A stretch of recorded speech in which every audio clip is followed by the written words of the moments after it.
Bismillahirrahmanirrahim. Assalamualaikum warahmatullahi wabarakatuh. Bismillahi tawakkalna 'alallah, la haula wala quwwata illa billah.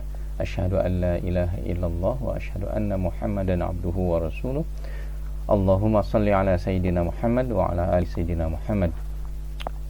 Bertemu kembali dengan saya Ovan Sofan, mahasiswa PJJ-PAI Universitas Islam Negeri Cyber Syekh Nurjati Cirebon, dengan nomor induk mahasiswa 228113056. Di sini saya akan menjelaskan tentang keterampilan membimbing diskusi kelompok kecil, di mana ini adalah salah satu mata kuliah dari micro teaching dengan dosen pengampu Ibu Husnul Khotimah MPD. Baiklah, pertama-tama di sini akan bahas tentang diskusi kelompok kecil. Apa itu diskusi kelompok kecil? Ia adalah interaksi tatap muka yang memiliki tujuan untuk membagi informasi, memecahkan masalah, dan membuat sebuah keputusan. Jadi bukan hanya sebatas interaksi tatap muka, hanya ngumpul-ngumpul saja tanpa tujuan, maka itu tidak bisa dikatakan diskusi. Jadi poin utamanya adalah bahwa kumpulan itu memiliki tujuan, yaitu membagi informasi atau masalah, kemudian juga masalah itu dipecahkan. Selanjutnya ada kesimpulan atau keputusan dari masalah tersebut. Kemudian karakteristik diskusi kelompok kecil, yang pertama adalah adanya sekelompok individu, ya. Kemudian juga interaksi tatap muka, di mana baik itu secara langsung maupun tidak langsung. Dalam hal ini sudah bisa ya dilakukan secara tidak langsung, atau dikatakan adalah tatap maya. Itu bisa dijadikan sebuah diskusi. Tapi di sini jumlah pesertanya terbatas. Jadi sebagaimana karakter dari kelompok kecil tersebut. Kemudian juga tadi karakter salah satu yaitu memiliki tujuan tadi. Kemudian adanya kerjasama. Jadi setiap anggota diskusi itu punya hak untuk mengemukakan pendapat. Adanya kerjasama supaya diskusi tersebut berjalan lancar. Selanjutnya itu adalah mematuhi aturan. Jadi dalam berdiskusi ada aturannya, bagaimana supaya diskusi itu berjalan dengan lancar. Jadi tidak saling menginterupsi dalam hal ini ya, dalam berdiskusi, tapi ada tata krama dalam berdiskusi. Khususnya adalah adat ketimur-timuran di sini. Selanjutnya, hal-hal yang perlu diperhatikan dalam diskusi kelompok kecil. Yang pertama, diskusi dalam suasana terbuka, ya. Jadi kalau misalkan tertutup itu bukan namanya diskusi. Jadi ada hal, ada sesuatu yang disembunyikan, ada sesuatu yang perlu dicurigai. Kemudian adanya perencanaan yang baik, di mana perencanaan ini terdiri dari pemilihan topik. Jadi perlu ada topik yang akan didiskusikan, ya, yaitu minat, kemampuan siswa, dan bermakna di sini topiknya. Kemudian penetapan jumlah kelompok. Tadi itu karena memang dikatakan kelompok kecil, berarti ada keterbatasan dalam jumlah satu kelompok. Misalkan ada 4 atau 5 itu. Kemudian juga tidak kalah penting adalah pengaturan tempat duduk dalam berdiskusi di sini. Ideal dalam berdiskusi, tempat duduk ini adalah biasanya melingkar, sehingga masing-masing anggota bisa menatap secara langsung terhadap anggota lainnya. Selanjutnya, komponen membimbing diskusi kelompok kecil. Di sini yang pertama adalah memusatkan perhatian. Jadi pembimbing di sini harus betul-betul konsentrasi ya dalam jalannya diskusi. Kemudian memperjelas masalah, di mana di sini sebelumnya masalah yang akan didiskusikan itu perlu diperjelas, sehingga arah dalam berdiskusi itu dari semua peserta itu difahami. Kemudian yang ketiga adalah menganalisis pandangan siswa, sejauh mana siswa itu dalam berpendapat.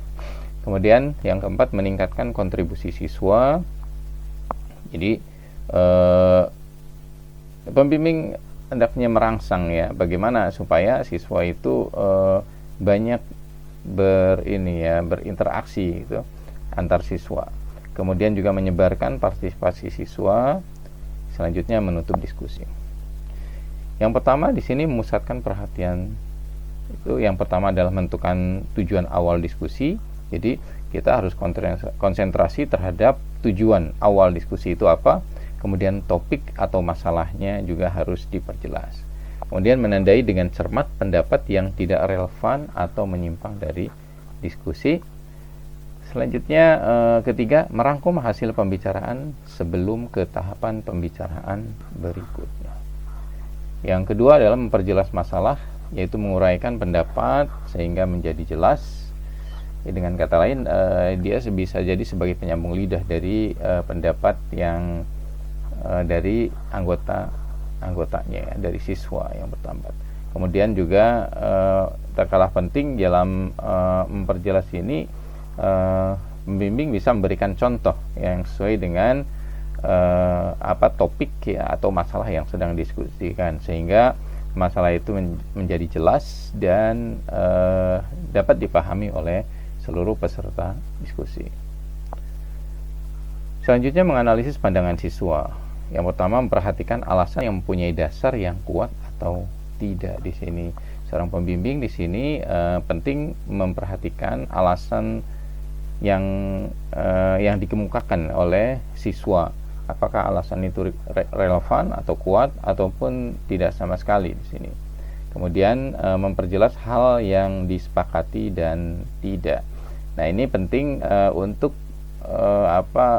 membatasi ya ruang gerak, bisa dikatakan ruang gerak dalam berdiskusi, jangan sampai keluar dari hal-hal yang disepakati.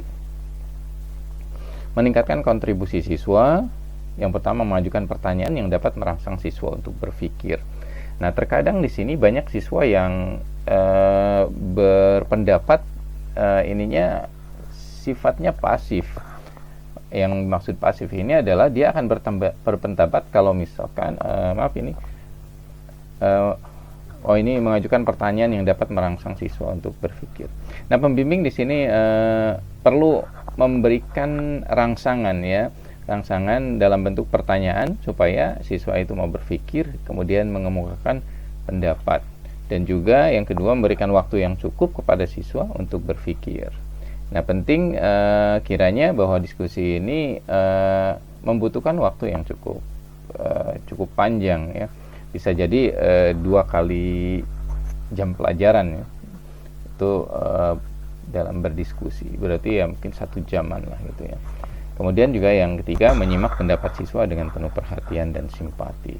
Nah, penting di sini bahwa seorang pembimbing di sini harus memberikan penghargaan kepada siswa yang berpendapat, baik itu siswa yang aktif maupun yang pasif dalam bentuk pendapatnya di sini. Walaupun pendapat itu tidak relevan ya dari masalah tersebut. Selanjutnya, menyebarkan partisipasi siswa dengan tujuan siswa memiliki kesempatan yang sama dalam berpartisipasi atau menghindari monopoli di sini. Yang pertama, mendorong siswa yang tidak mau berpartisipasi. Tadi itu bagaimana cara mendorongnya, itu adalah terkadang siswa itu berpendapat tapi tidak berani gitu untuk mengacungkan tangan, raise hand, tidak berani. Tapi ketika dia itu dipanggil untuk mengemukakan pendapat, dia mau mengemukakan pendapat. Walaupun hanya ya 1 kalimat ataupun beberapa kata saja. Ya, contoh, saya setuju Pak, saya nggak setuju, dan lain sebagainya di sini. Kemudian yang kedua, mencegah siswa yang suka monopoli. Nah, di sini perlu dibatasi beberapa siswa yang mungkin kita sudah tahu, beberapa siswa yang akan memonopoli ataupun mendominasi dalam hal berdiskusi. Dengan artian bukan kita melarang, tapi tujuannya adalah memberikan kesempatan kepada siswa yang lain untuk berpartisipasi dalam diskusi. Kemudian yang ketiga, mendorong siswa untuk mengomentari pendapat siswa lain di sini.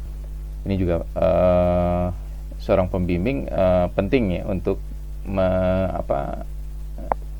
mendorong supaya siswa mau mengemukakan atau mengomentari pendapat siswa yang lain. Dan kemudian yang terakhir adalah menutup diskusi, merangkum hasil diskusi bersama siswa. Di sini merangkumnya bisa dalam hal konten atau isi yang sedang didiskusikan gitu. Apa sebetulnya kesimpulan yang didapat dari diskusi tersebut ya, masalah tersebut. itu pun bisa dalam bentuk suasana diskusi tersebut.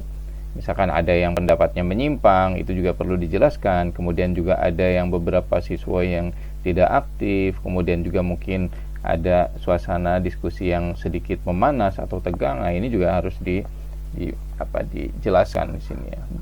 Kemudian juga meminta siswa untuk menilai proses maupun hasil diskusi. Nah, ini juga sama, poin yang ke-1 juga itu, cuman ini adalah untuk siswa gitu. Bagaimana pendapat dari siswa dalam diskusi tersebut, baik itu suasananya ataupun isi hasil dari diskusi tersebut. Kemudian yang terakhir di sini, hal-hal yang harus dihindari dalam membimbing diskusi. Yang pertama, mendominasi diskusi. Dalam hal ini adalah pembimbing sedikitnya hanya mengarahkan saja. Jadi tidak mendominasi dalam berdiskusi. Sedikit-sedikit ngomong. Jadi malah pembimbing yang lebih dominan dalam berdiskusi. Nah, ini harus dihindari. Biarkan siswa atau anggota diskusi itu yang harus banyak berbicara, harus yang lebih dominan. Tapi dominasi ini secara keseluruhan siswa, bukan hanya satu saja. Kemudian juga yang kedua, menghakimi atau mengkritik pendapat peserta. Nah, ini juga jangan sampai ada pendapat peserta yang menghakimi atau menjustifikasi bahwa pendapat itu salah, kemudian juga mungkin ada penghinaan atau dan lain sebagainya. Ini harus dihindari. Kemudian yang ketiga, mengabaikan peserta tertentu. Dengan kata lain, ada beberapa yang terabaikan ya, termarginalisasi ya. Jangan sampai di sini. Jadi harus semua peserta ataupun peserta diskusi ataupun beberapa kelompok ya harus mampu mengemukakan pendapatnya. Kemudian tidak jelas dalam memberikan arahan. Nah, dalam hal ini adalah kuncinya itu adalah bahwa pembimbing harus betul-betul menjelaskan arah mana yang akan dibahas dalam berdiskusi itu, baik itu topiknya, kemudian juga tujuannya, dan juga aturan main dari diskusi tersebut. Kemudian yang kelima yang perlu dihindari adalah menyimpang dari topik. Nah, di sini terkadang kalau misalkan tidak diarahkan oleh pembimbing, maka topiknya akan menyimpang ya. Jadi sebagai contoh di sini, kalau misalkan kita lagi membahas tentang tayamum gitu, kemudian juga membicarakan masalah debunya dari mana, dari tembok, malah nanti yang di ini, temboknya bagus enggak, harus bagus atau enggak, harganya berapa, dan lain sebagainya, sehingga itu menyimpang dari topik yang dibahas. Kemudian juga yang penting juga itu adalah pembimbing harus menjaga netralitas dalam mengatur kelompok diskusi. Itu yang bisa saya sampaikan dalam pembahasan keterampilan ya, membimbing diskusi kelompok kecil. Kurang lebihnya saya mohon maaf. Wabillahi taufiq wal hidayah. Wassalamualaikum warahmatullahi wabarakatuh.